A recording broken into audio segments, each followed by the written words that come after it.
Hi everybody. Hi, this is Reena Venkatesh from Seasonal Leaf Designs. Today is day 3 of my Facebook Live video challenge, and I am here at Town Center Park taking a walk. There you see the park behind me. There'll be probably some people walking in the screen at the background.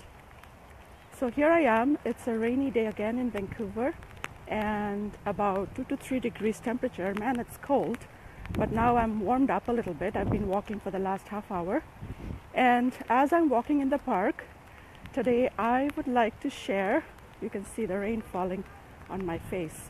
I would like to share how I transformed a coat closet for my client into a study center.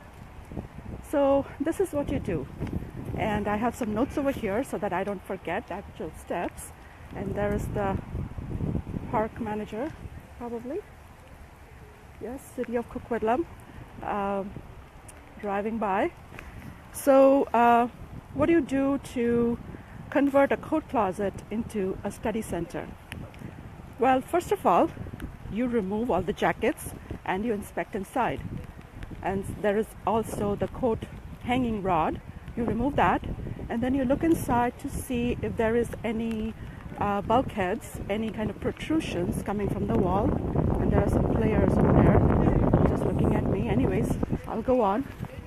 And then you remove the doors and look at the side seams of the drywall.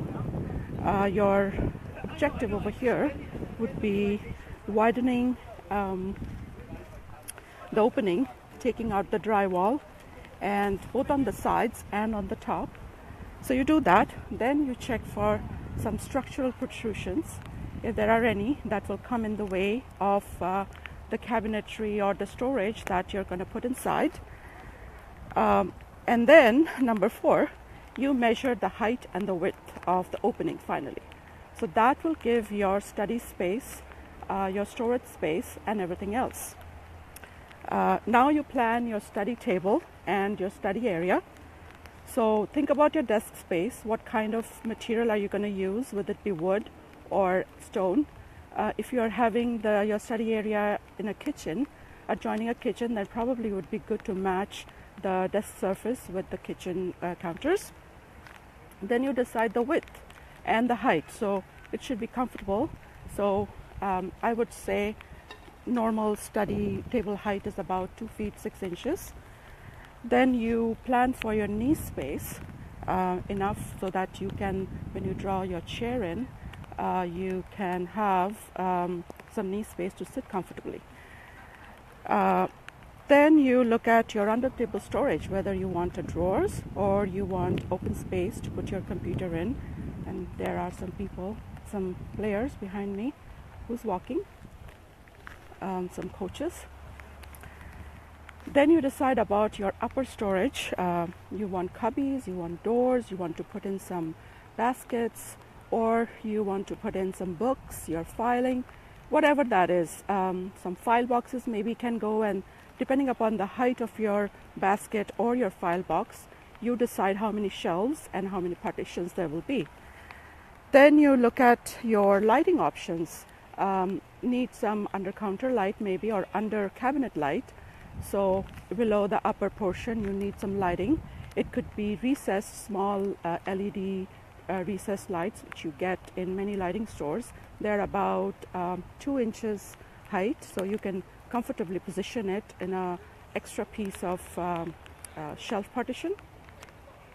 Or you can even go with some cove lighting, which is like an LED string lighting, which you can put behind a little bit of a alcove. That all goes underneath your upper storage. Then you decide on your whether another option could be a table lamp, and that is easy. So you have to have an outlet where you can plug your table lamp in, and usually it is planned either on the side wall or the back wall, or even underneath the desk on the wall, back wall. So those are some of the things that you need to look at. And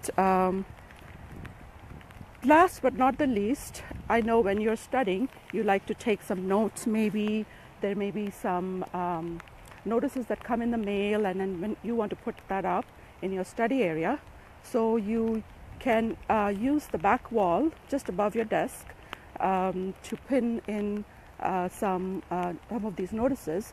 So the way you do that is decide maybe on a cork board, or